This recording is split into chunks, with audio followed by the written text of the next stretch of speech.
Welcome to today's webinar.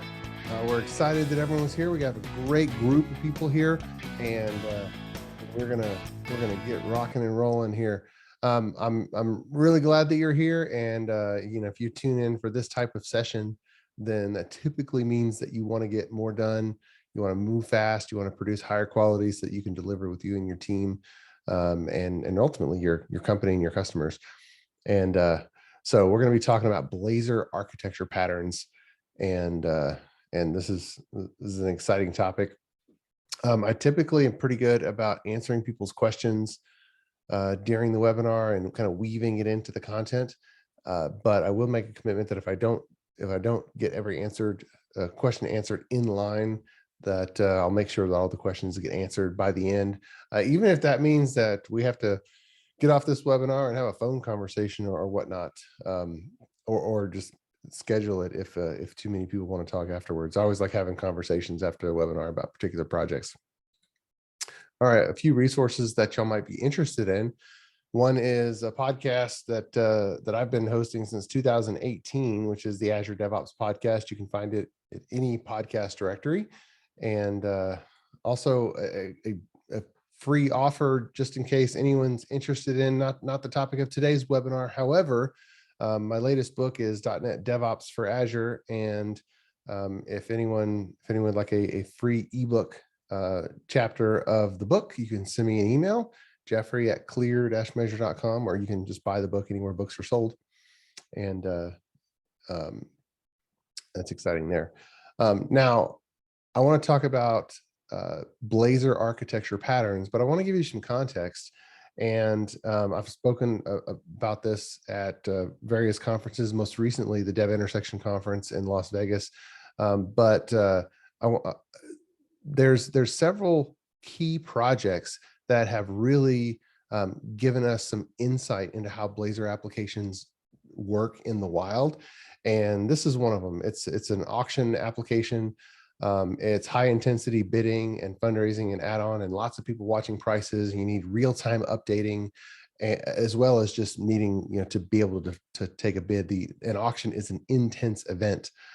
So whether it's on a smartphone or whether it's on a computer, that's one of the samples. Here's another screenshot of the same application, but just a different module that's running digital signage. Is running big screens in an auction barn about what lot you're in, what animals being sold, who the current high bidder is, what fair that we're in, what lots are up on deck, the pictures from each. And it also has a mode where it can embed live stream. If this is remote digital signage, that you're not in the auction barn, you're somewhere else on the fairgrounds, or even not on the fairgrounds. And so this application is a Blazor application as well, but it has no user input. It's a headless application. That's what digital signage is. And so these are just a couple I thought I'd throw in. And there's plenty of others that we really can't talk about for confidentiality, but those have all fed into our learning about some of the decisions that you have to make when putting together Blazor applications.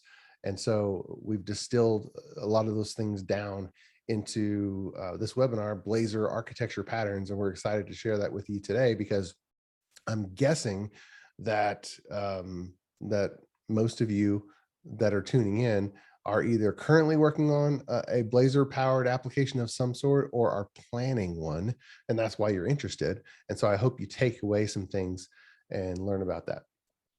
All right. So the agenda, and just to get through and be respectful of your time, we're gonna move right on, and we're gonna talk about some architectural differences between the different Blazor modes. We're going to talk about memory usage in the different modes, and then we're going to talk about how to use hub and spoke patterns, different ways that you'll want to tackle eventing in Blazor. We'll talk about how you should intentionally be incorporating Blazor code into your test suites, and then talk about monitoring those Blazor applications in production. So let's dig into it with architecture. So let's talk about the architecture of development environment first.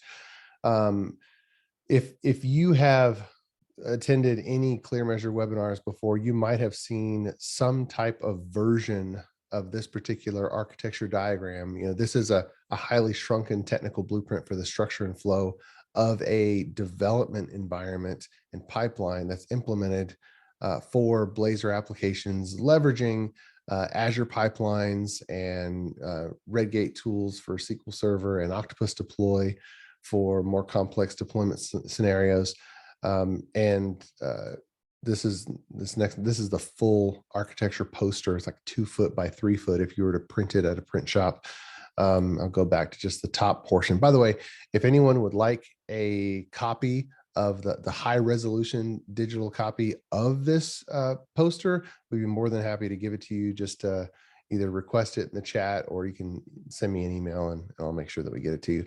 But I wanted to highlight this because Blazor is a new .NET framework. It's a new application type. You'll do file new Blazor, but it is a .NET application.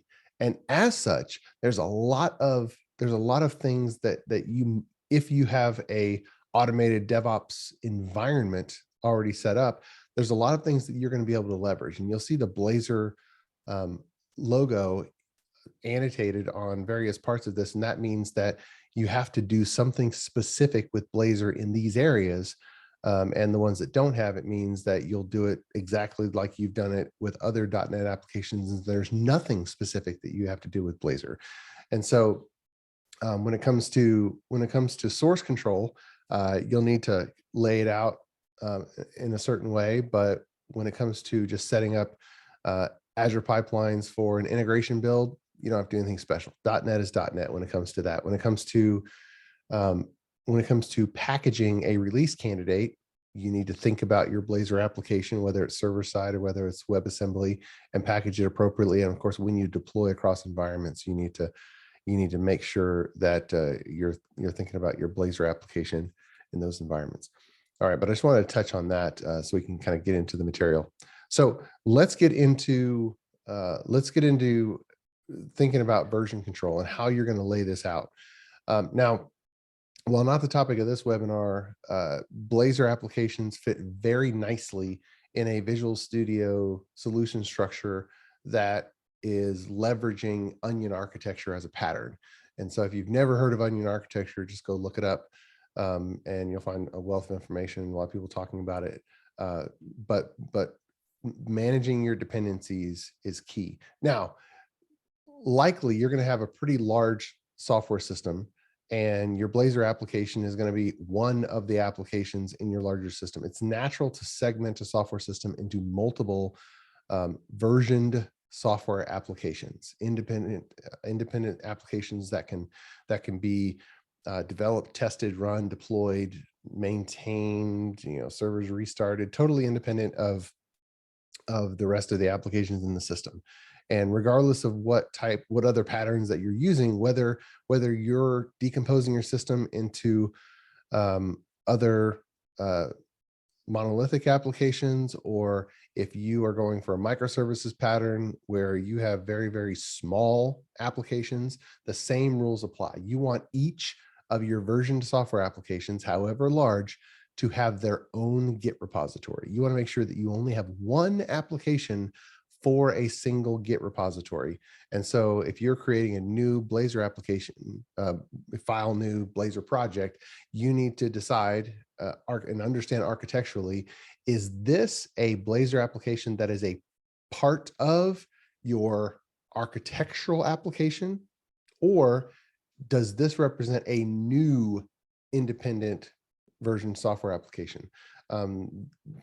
Long time ago, before even the word microservices was coined, there was a lot of talk in the industry about SOA, service-oriented architecture, and then the word service was defined, and that's where even microservices, it's kind of the same tenets of service-oriented architecture, just let's make them a little bit smaller. That's basically what it is. So if you look at SOA, service-oriented architecture, you'll see that the tenets of a service include being autonomous. And so that when we think about autonomous, Well, it starts with having its own source control repository, because if we share a source code repository with any other versioned software application, which is the same concept of any other service, then we are going to be coupled with that other code base, and we're not going to be autonomous. We're not going to be independent. And so we want to do that. Now, the various build, test, and deploy products on the market, they are all built to work on whatever the code is in a particular Git repository. So if you have two separate versioned software applications in the same Git repository, you're going to be constantly trying to separate and fight those in the rest of your process. So it is perfectly okay to have multiple deployable processes that are a part of a single application. And it's actually very normal to have a main Blazor app, and then maybe another Blazor app that's just the admin console or something like that. If they have the same deployment cadence, the same maintenance windows, if you have those, the same monitoring, if they work on the same libraries, the same SQL Server database, the same data structures, all that, they are the same application. They just happen to be deployed as separate processes so that you can have different scale characteristics of one deployed process versus another. That is perfectly normal, and it's quite common to have multiple Blazor apps in the same Visual Studio solution, and everything in that Visual Studio solution is built, tested, packaged, and deployed together.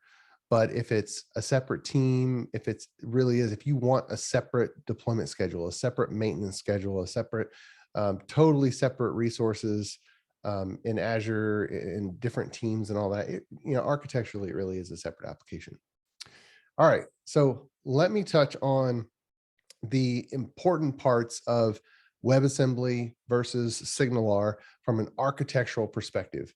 Invariably, if you've looked at Blazor, then you've heard over and over and over and over again, server-side WebAssembly, server-side WebAssembly. But let's talk about how to think about that and how to really decide which one is going to be more appropriate for you. So it's not just, oh, you have these options, but no, you can really decide you should use one or the other. So in Blazor server-side, remember that the only Blazor application, the only code that is actually running in the browser is a JavaScript file that Microsoft built, blazor.js, and that is the Blazor application that is running in the browser. And when someone goes to the URL, they're downloading that JavaScript application, that JavaScript file, and running it. And then that JavaScript file, the code in there, immediately is going to establish a WebSocket connection back to your server, wherever it happens to be. It could be app service in Azure or just a running process somewhere on a test environment. It doesn't matter where. And then your Blazor app, your C#.NET process on the server side, will be able to constantly push information up to that JavaScript application that's running. And the JavaScript application is going to manipulate the DOM, the document object model, in the browser, adding elements, removing elements, changing elements in the browser itself. And so if you hit F12 and you look at in Chrome or Edge, and you look at what's going across the WebSocket connection, you're going to see all these little binary messages. It's really, really, really chatty, really, really chatty. And you can't really make sense of it, but that's what is actually being communicated between the client and the server. And so if you've never hit F12 and looked at your WebSocket connection, just go ahead and glance over there just to see. Every time you click a button or do something, you're going to see a flurry of these little back and forths. Now, they're really tiny. They're not text. They're binary. So they're small, compressed. And you can see the size here, is measured in number of bytes. And the framework itself is going to have chattiness back and forth. But when you actually send some data transfer objects, maybe you get from a query to your database and you send it up. Actually, correction, you never actually send that up. You actually paint some HTML on the screen, and then the framework makes a diff of the screen, and then that data gets sent up because all we're doing is adding HTML elements to the screen on server side. And so think about that, because there are a lot of round trips, but they're small. Okay. So raw speed is not going to affect the perception of snappiness of your application. However, latency and jitter will. So go ahead and measure latency and jitter if you're thinking about server side, just to see if you have a network topology that's going to be compatible with this. You don't need the raw bandwidth. Okay.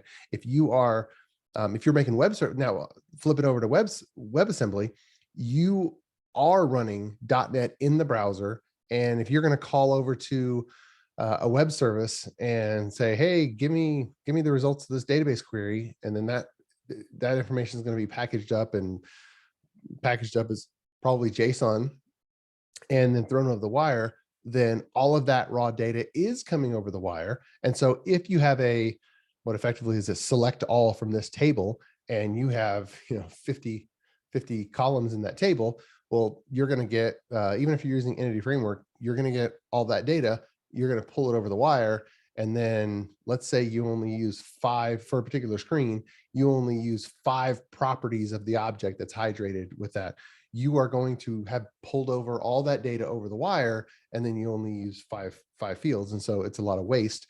And so in those cases, you would need to make sure that you have sufficient bandwidth, because you're going to be a little bit wastefulness on raw transfer.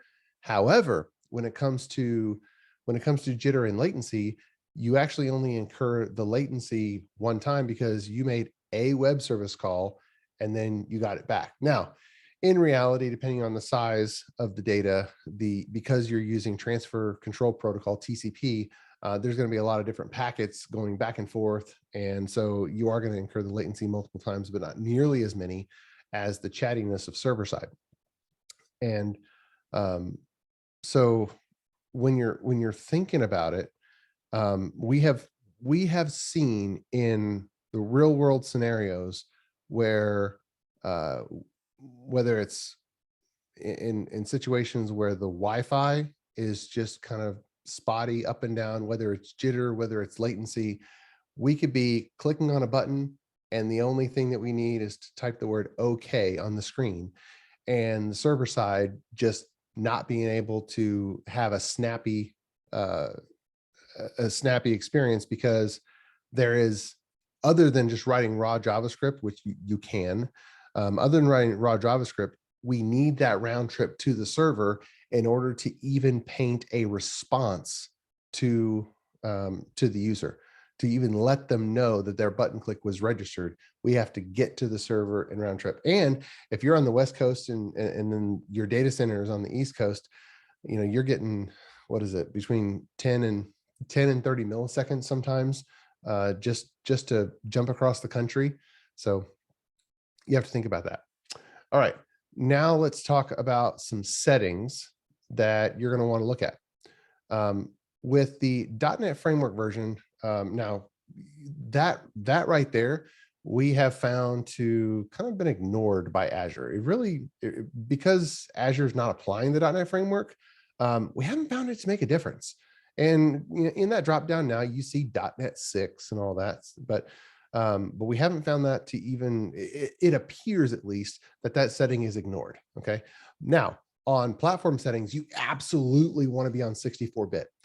In Azure, if you start off by spinning something up on the free tier, and then you're going to scale it up to one of the standard and premium tiers, that's great.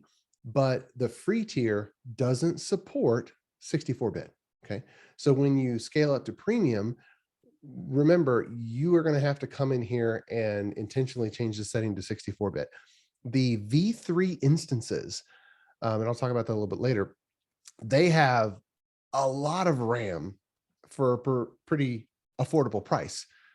But the only way to allow your running web process to use that RAM is by running it at 64-bit. We have seen situations with clients where they accidentally left this at 32-bit, and then the server instances themselves are not being starved of memory. However, exceptions start happening with out of memory exception.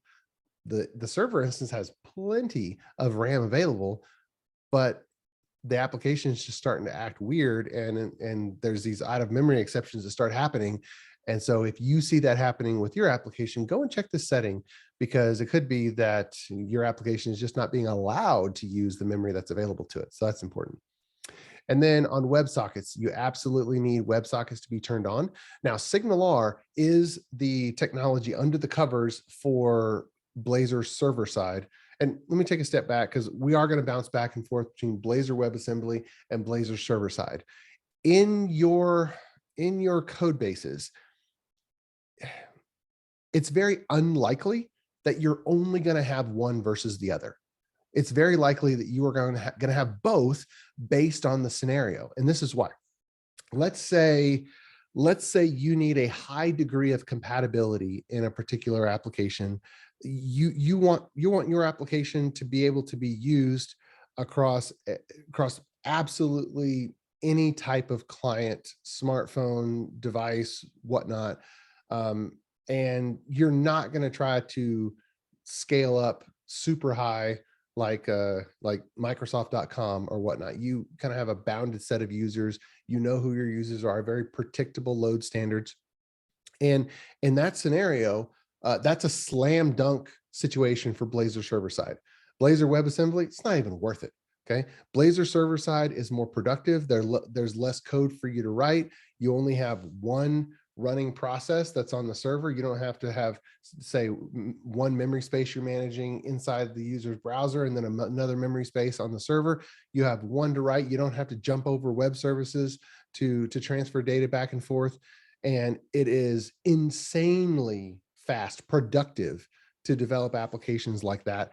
On top of that, you're gonna inherit phenomenal reach just out of the gate. For example, your application is going to run on absolutely every browser out there, including the ones that don't yet support WebAssembly, which there's plenty of devices out there that don't support WebAssembly. And now you may say, well, I don't care about those devices. Okay. But this scenario that we're analyzing needs the broadest reach, and we need broad compatibility. Okay. So I'll give you an example. Fire TV sticks, Roku sticks, other devices that have a browser built into them, they actually all support WebSockets. They don't support WebAssembly. Okay.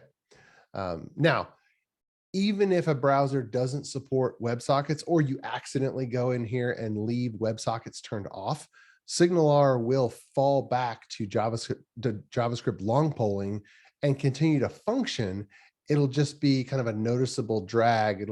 In some instances, it won't feel as snappy, and it will use more CPU on the actual server because it's just constantly polling.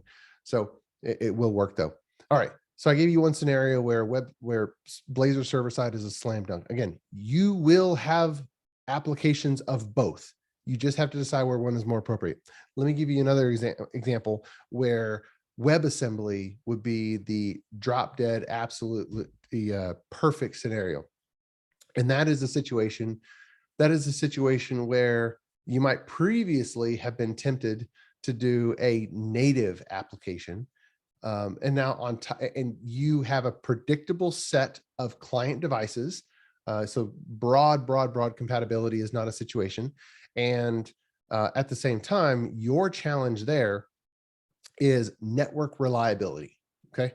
So in that case, Blazor WebAssembly is an absolutely slam dunk, because once you do that initial load, you do have to have a reliable network just to start up the Blazor WebAssembly app, download the .NET assemblies into the browser and start it up. Your code is running in the browser. Unless you actually need to call the server to ask a question, we're not actually using the network. It literally is sitting there running in the browser. The Uno platform team actually has a pretty compelling sample of a scientific calculator implemented with WebAssembly, and it's sitting there in the browser running because it's a native .NET application. And once it's loaded up in the browser, it's there. And you don't even need the network to be functioning unless you need to call out. Okay. So that right there is a slam dunk, because then you can actually do a network test in code. If you need to, if there's a button click that's going to go over to the server, maybe you need to implement a little bit of code that tests the network, so that you can just give up a little message that says, your network is not connected at this time. Please try again whenever, or whatnot. So there you go. Now, let's keep on moving down here. The last setting that I want to talk about is AR affinity. Now, whether or not you're using WebAssembly or server side will determine whether you care about this. And if you're using WebAssembly and you have web services that don't care about sticky sessions, then you don't need this setting. If you are using Blazor WebAssembly, regardless of anything else, you absolutely need this setting to be turned on. Now, if you're low volume and you're only one web server instance, this setting doesn't even make a difference to you, because all those requests are being routed to the same server in the first place. But once you start scaling up and you have 2 servers and 3 servers, and we've scaled up Blazor server side applications all the way up to 32 web server instances, and the routing of this and the AR affinity and just the automatic nature of how this works with Azure was absolutely a dream. It was absolutely automatic. 32 web server instances, commensurate traffic, and everything worked. Now you do want to make sure, the documentation says this, you want to make sure to be using Azure SignalR service. You don't want the SignalR backplane to be hosted in your web application. You want to offload that to Azure SignalR service, but that's in the documentation too. So so you want these settings. Okay. And all right, there was a question. I'll pause real quick. There was a question about, will you address security in the webinar? We're not going to go deep into security just in general, but the specific question is asking about Blazor WebAssembly with Azure Active Directory and B2C instances. Blazor directly does not address authentication and making sure that you know who the users are and are they allowed to do those things. Blazor as a framework doesn't specifically have different things than other .NET application types for dealing with those, okay? And so when you're thinking about capabilities of Blazor WebAssembly, where yes, your code is running in the client browser, and if you wanted that native, responsive experience where you can make use of the client's CPU and the client's memory, then you're going to have similar architectural decisions around authentication and authorization as you would with a XAML application, a smartphone application, a desktop WinForms desktop WPF application, as well as a React or Angular JavaScript application, because the code is actually running on the client's computer. And so you'll definitely need to plan for that. But Blazor itself, Blazor WebAssembly itself, doesn't specifically go after addressing those problems. It is another .NET application type. And so so the same set of solutions with other .NET applications applies. All right. Let's look into the Visual Studio solution structure of a Blazor application and just show you what one can look like. This particular application does use the onion architecture method of managing dependencies, where the core library is .NET Standard, whereas .NET Standard has kind of been supplanted in .NET 6. It's just, oh, it's .NET 6. But that's kind of the same concept, .NET Standard, where it's more of a portable library. We're not going to compile to any particular version. Now, the diagram on the left of the Visual Studio screenshot, that is the direction of dependencies. You can see core is at the top. That means that transitively, every other one of these projects depends on and references core, but core doesn't reference any of them. That's the magic of onion architecture, is that most of your code, most of the application code is actually in the core library, And where we need other dependencies, like a web service, or we need entity framework to talk to a database, or we need some type of message to be sent over Azure Service Bus or SignalR. Well, those libraries are referenced in other projects, and we use an interface, we use an abstraction, and put that in core, and then implement the interface in the other project, and then make use of entity framework or whatever the library is. And so you can see that data access is one of the projects that references core. Well, there's a lot of code that makes use of entity framework in the data access project, but it implements abstractions that are defined in core. And of course, all of the entities, the main objects that are eventually persisted to a database, those live in core. So this is what a Blazor Visual Studio solution can look like. And you know what? In this particular application, it's modeled off of a car auction application. There are two Blazor applications. One is UI project, and then UI.admin. I gave that example. And again, it tends to be pretty common and very useful to have one application for most of the users. And instead of trying to have one section of that application be security restricted to only a couple of users, the admins, we just have another application that has those functions, and you can't even log into that other application unless you're an admin. It's a very common pattern. But notice also in here, we have 3 levels of automated tests. We have a unit test project, we have an integration test project, and an acceptance test project. And I'll show you some example code later, but the unit tests, if a lot of you probably do test-driven development. Unit tests are C# tests that do not call out of process. Everything they do is in the same memory space. They don't call out of process. Integration tests at this level are component level integration tests. They take one key dependency and do a round trip and make sure that that works. For example, data access with entity framework and SQL Server. That is one chain that you absolutely have to have integration tests around to make sure that you can create an object, persist it over to SQL Server, and then do select query and come back and make sure your entity framework mappings are working in all your queries and those kinds of things. And so that's an example of a type of integration test. And then acceptance tests, those are your full system tests that do complete scenarios. And so those tend to be executed on a fully deployed environment.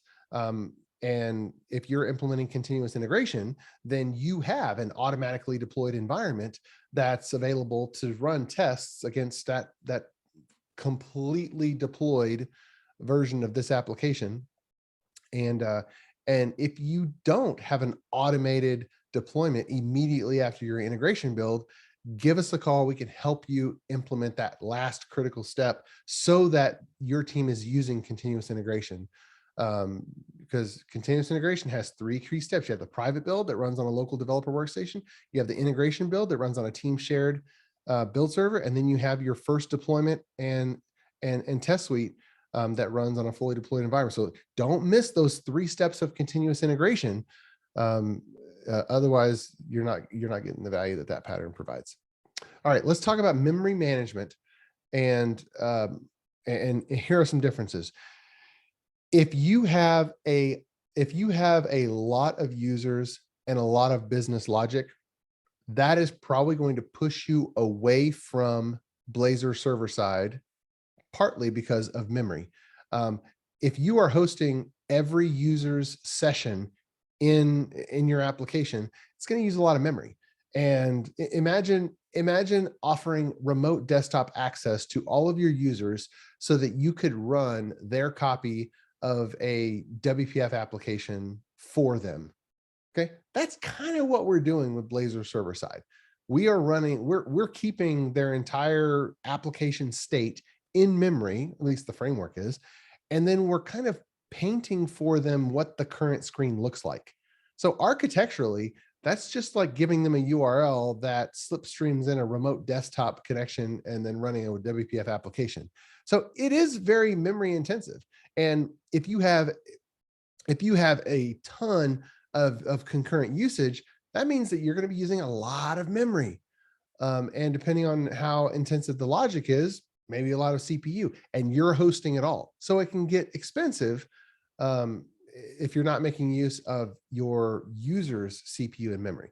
So those kinds of things also push us to be tempted about WebAssembly, because with WebAssembly, we're using the customer's CPU. We're using the customer's memory on their device, and we only have to use our server resources if they actually need something from the server. Okay, so those trade-offs, I mean, it's not one size fits all, but you want to think about these things. Now, for dependency management, you want to keep in mind with dependency management that it was created before the Blazor framework. So these words, they don't quite fit exactly in Blazor. Let's give an example. Blazor server side, everything's running on the server. So what does singleton mean? That means that if you ask the dependency resolver for a particular instance of a type, it's going to give you the same object every time it's asked. Oh, but only for that server. Okay. You're going to get a different instance if you've scaled out to 2, 3, 4 servers. That's great. That's not new with ASP.NET Core. You know, that was always, but scoped. Okay. Scoped means for the life of a web request, you're going to get the same instance of an object, but for a different web request, you're going to get a different instance. If you mark a dependency as scoped, well, let's look at Blazor. Let's look at Blazor server side. You make a request, you load the Blazor application. Oh, wait, which is just blazor.js, which immediately connects a WebSocket and doesn't let go of the WebSocket. The original request doesn't actually end. And so you ask for a particular scoped dependency multiple times, and then you're wondering why you get the same object back. It's because a Blazor server-side user session is one request, and that one request can last minutes, hours, days, however long they leave that browser tab open, same web request. So in Blazor server-side, for a particular user, scoped feels like singleton. Now, it's not singleton because the next user comes around and loads the application, and now they're on a different web request, so they do get a different instance, okay? But it's not what you expected. And then transient is transient. Now, Blazor WebAssembly, singleton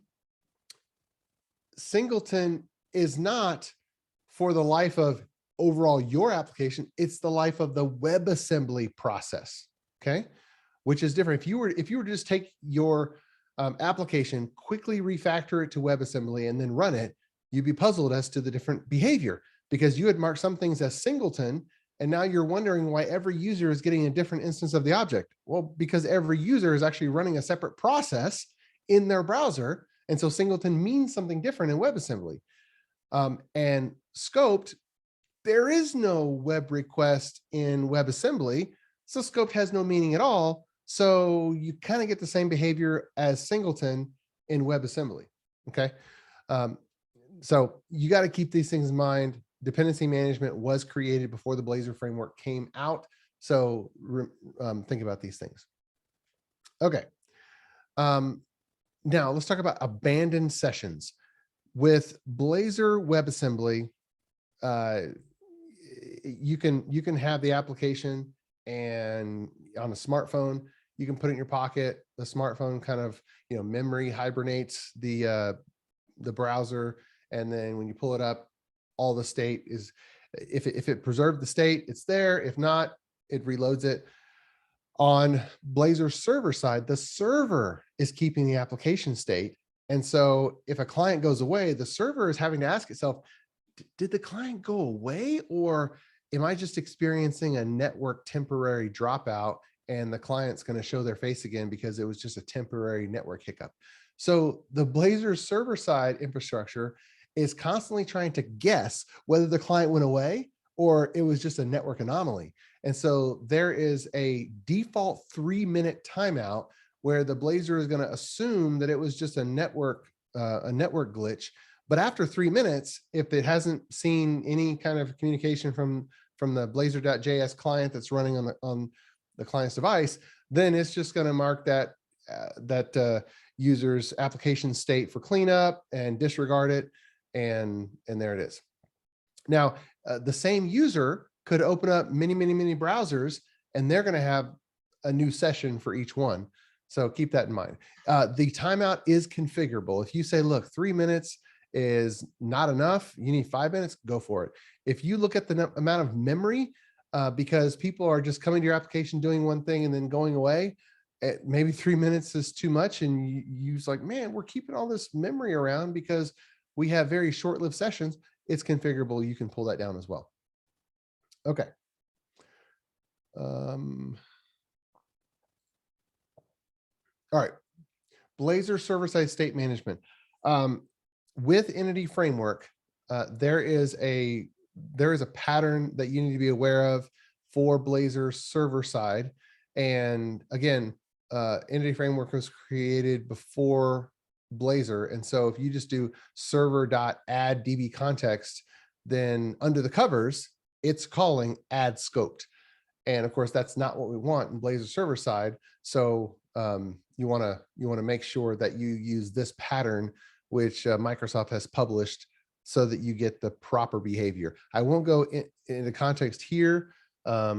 You're free to take a quick screenshot or refer to the recording when we send it out, which, by the way, if you have any team members who you wish were watching this, that we'll send you the recording, you can share it. But this is a pattern you definitely want to look at.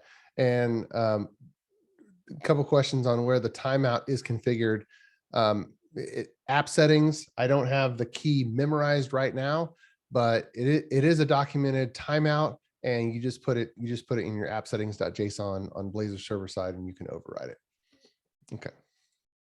All right, let's talk about hub and spoke patterns. So every application benefits from some type of hub and spoke pattern, because if we didn't, then we would just be putting SQL Server queries directly in a Blazor component, and we don't want to do that. Or we would have 100 screens and 100 queries, and we wouldn't have any kind of pinch points in our application.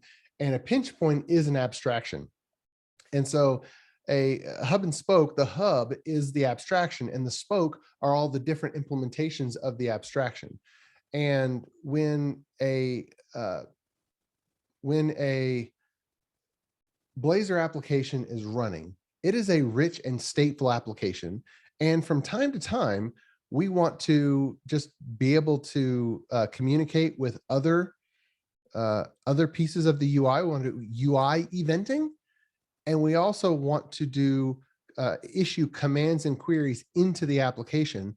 And so those are two different types of hub and spoke patterns.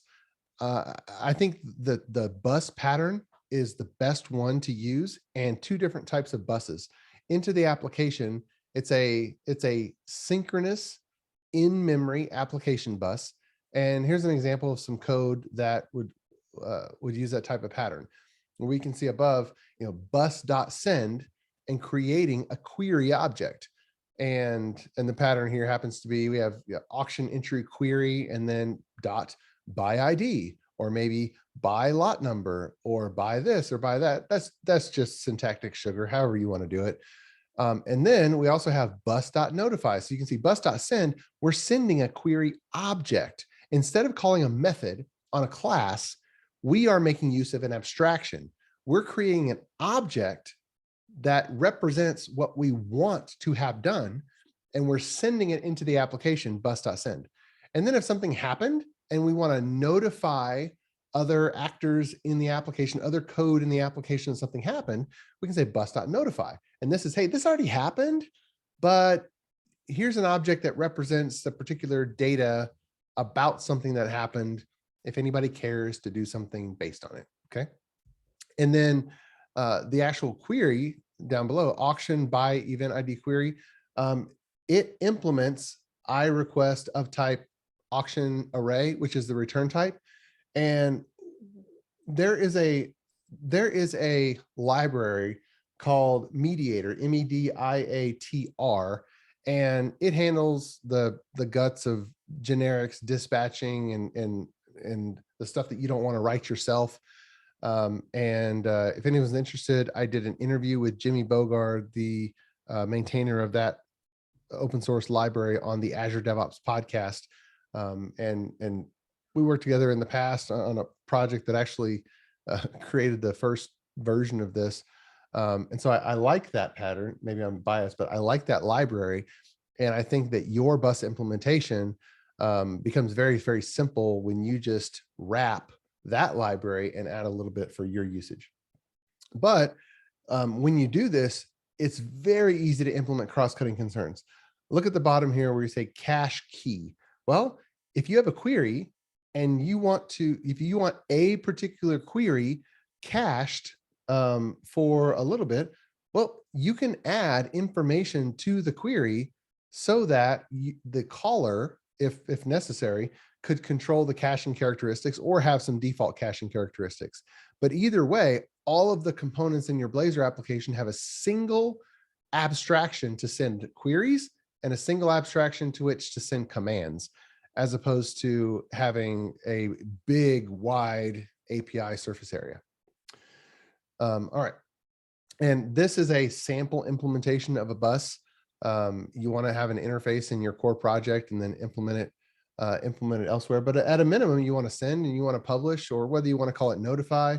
And what's great about having every Blazor component call the same abstraction is you can wrap it with things. Like you can use application insights and you can log information. You can do additional messaging like broadcasting across clients. And I'll talk about one particular one, broadcaster.broadcast for notifications for WebAssembly. Let's say that you want to notify the application that something happened. Well, in Blazor server side, if all the users are on the same server, okay, you can do some coordination because you have it there, and you got to do a little bit extra if you're on a web farm. But if you're on Blazor WebAssembly, you really need to think about something that needs to be done so that all of the users who have the WebAssembly application running get notified. And of course, behind the scenes, SignalR is perfect for doing this, but you need to translate from an event that happened somewhere in one application going through SignalR and then coming back to every other one. And here's where just adding in broadcaster.broadcast, it gives you another abstraction so that you could wrap SignalR and then have multicast messages. Won't spend a lot of time on that, but a bus enables cross-cutting concerns. So we could spend several more hours on this concept, but make sure that you have a central abstraction in your Blazor application where every component, every button click of every component ends up sending a command or a query object or an event object through the same abstraction. Again, nothing magic about these words. I don't care that you call it a bus, you call it whatever you want, but make sure that you have an abstraction. Don't just have a component calling DB context dot load from or query or don't do that, because then you have 100 components. And if you were to draw the architecture of that, all you would have is straight lines up and down, straight lines up and down. You would have no pinch points in your application. And if you don't have any pinch points, you don't have any abstractions. Okay.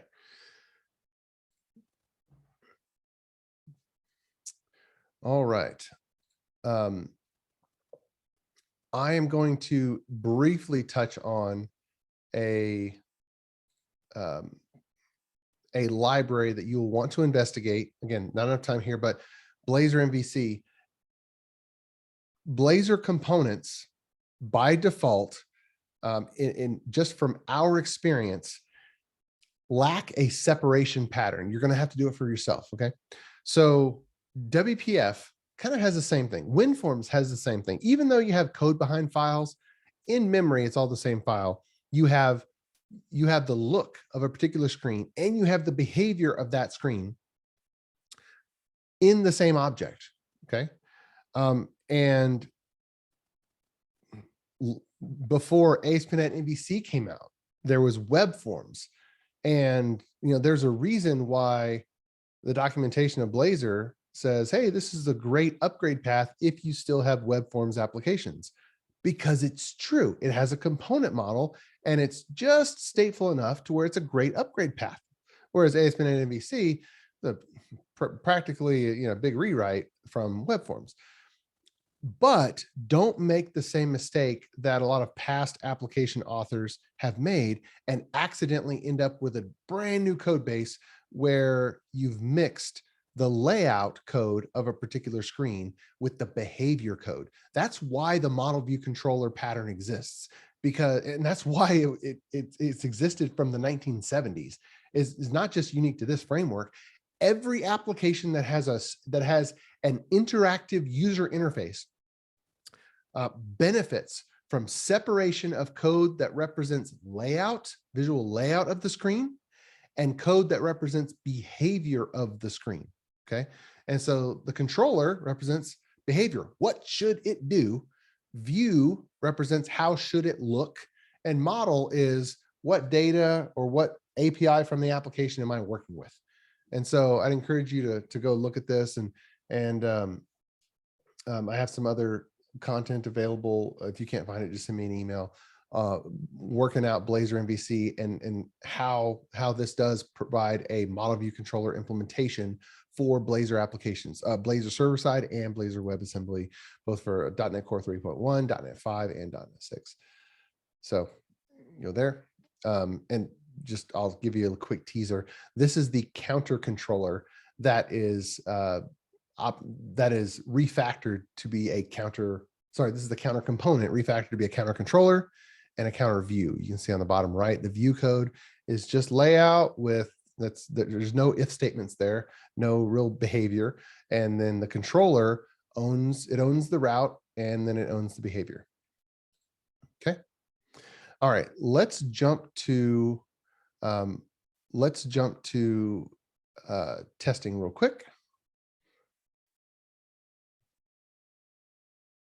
All right, so this is what unit testing looks like for a Blazor component. The library, there are testing libraries now for Blazor components, and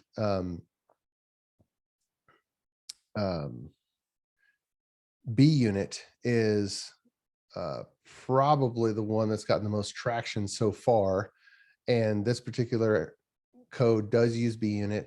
I interviewed the creator of BUnit again on the Azure DevOps podcast. You can look there. But effectively, we're creating, and this Blazor component is bid dialog. You can see it here. It's from that car auction application, and we're creating it. We're pushing in parameters, and then effectively we're finding it using CSS selectors, and then we can do regular asserts. So that's how a unit test can look. And really, we're running only the Blazor component. And so if your Blazor component directly calls Entity Framework to do a SQL Server query, doesn't matter what test library you're using, you're not going to be able to unit test it. So it needs to be factored properly. You need to be calling abstractions, so those abstractions can be substituted in tests and be able to do unit testing. Full system tests use Selenium or Playwright and actually drive the user interface. And initially, Selenium doesn't know about the hooks in Blazor to be able to avoid sleeps. So you have to implement your own pattern. I just want to warn you about that. To get them going, yeah, you have to do some sleeps, but don't leave them like that. Implement a pattern that it can look after. Playwright, I'm very excited about Playwright because it's a new full testing library that intimately knows about the nature of Blazor and other web frameworks, and we'll have the right hooks so that we don't have to worry about timing. So look after Playwright. Okay, let me just jump from this. I'll fast forward more. Okay, so let's talk about operations monitoring. I need to be respectful of your time. Blazor server side will be using more memory, more CPU, and is sensitive to low latency. But when you're designing operations, you want to instrument what people do, not what your application is doing. If you just connect application insights, you're going to get you're going to get so much free telemetry on what the application is doing just because application insights has a lot of stuff. You're going to get the exceptions catching and all that. You do want to make sure that you're on the P3 app service instances. Those came out, I think, did this come out last November, somewhere around there? And you get twice the power for half the cost. So if you have a app service hosting plan that was created before November, then it's not going to have the V3 instances, and you're paying twice as much as you need to literally right now for no change whatsoever, just redeploying on the V3 instances, twice the power, half the cost. Okay, so that's a freebie. P1 V3. So that, again, I did another interview with Stefan Shakow on the Azure DevOps podcast, and he talked about the V3 instances and Blazor, and for production use, P1 V3 is the smallest instance that they officially recommend for Blazor server-side instances, given the memory threshold. Now, if you're using WebAssembly and the only thing on the server side is web services, well, you're free to go smaller, go ahead. But for server side, P1 V3 is the smallest. That's 8 gigs of memory and effectively the equivalent of 2 CPU cores.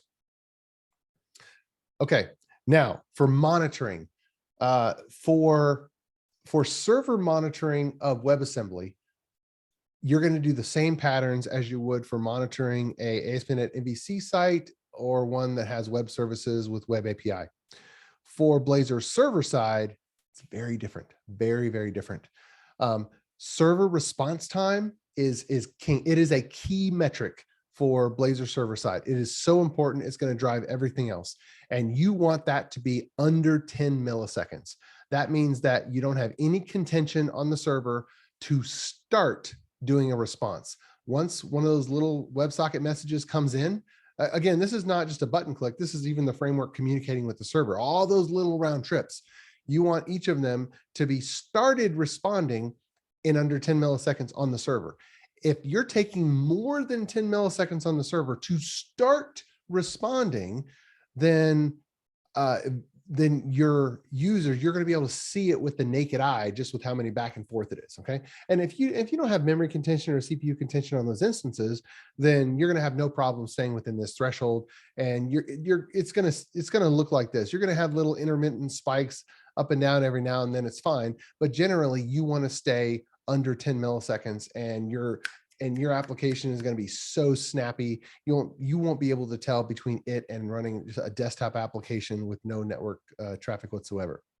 And then the average receiving response time, that is where, hey, we've actually gotten data back over the wire. We found that keeping that under 100 milliseconds, you can't notice any kind of difference.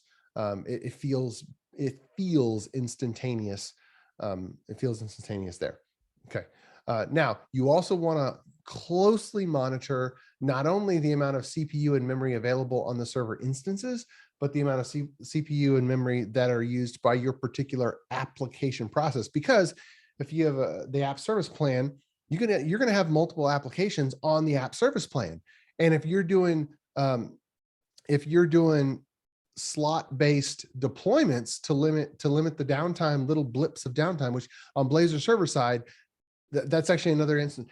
There is architecturally no way to do zero downtime deployment with Blazor server side. Why? Because the server is keeping the user's application state. And so if you're going to swap over to the previous staging slot, what's a different memory space? The memory doesn't get transferred. So you're going to have a little blip where things are reloaded, and the user, unless you push away some state to browser storage, that state's going to be recycled.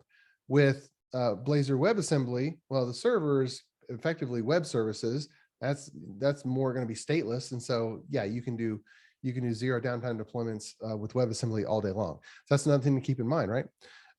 Again, you are going to have WebAssembly applications and you are going to have service applications. You're going to have both. Okay. So any discussion of, well, is this one better or is this one better? Forget about that. You're going to have both.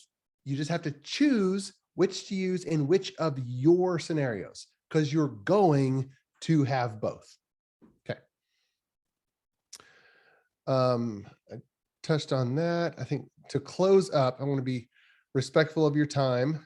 I'll end with I'll just end with this graph, and then we'll call it a day. For Blazor server-side circuits, you want to implement a circuit handler. Look at the documentation for the circuit handler, and then you can enable graphs like this, where you can see how many open circuits you have. You can see how many disconnected circuits, but not yet cleaned up because the timeout hasn't happened.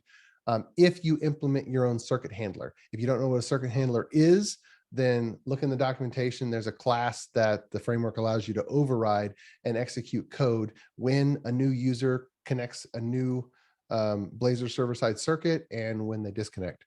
So in interest of time, I want to thank you for your attentiveness. I know we had a massive crowd for today's webinar, and thank you very much. My email address is jeffrey@clearmeasure.com, with or without a hyphen. I'm on Twitter at Jeffrey Palermo, and you can also check out some video podcast, architect tips, and other videos there. So again, thank you very much. If you have any questions whatsoever, just send me an email. I love it. Every time we do a webinar, I get plenty of emails and we have really interesting conversations. And whether or not I just answer your question, or whether ClearMeasure as a software architecture company can help you, it's always fun either way. But as a company, we help .NET development teams move faster, deliver quality, and ultimately run their software systems with confidence in Azure, using everything the .NET ecosystem has to offer. And our goal is for your team to be more self-sufficient and have a greater capability internally, because you don't want to outsource your projects to other people. You want to have a high-performing development team in-house. And so that's what we do as a software architecture company, is help your team get through any type of phases on the project where you just need maybe a little advice, you just need a little bump so that you can go ahead and execute that project. So thank you all, and stay tuned for the next webinar. If you have any topic requests for different webinar topics, we love getting those as well.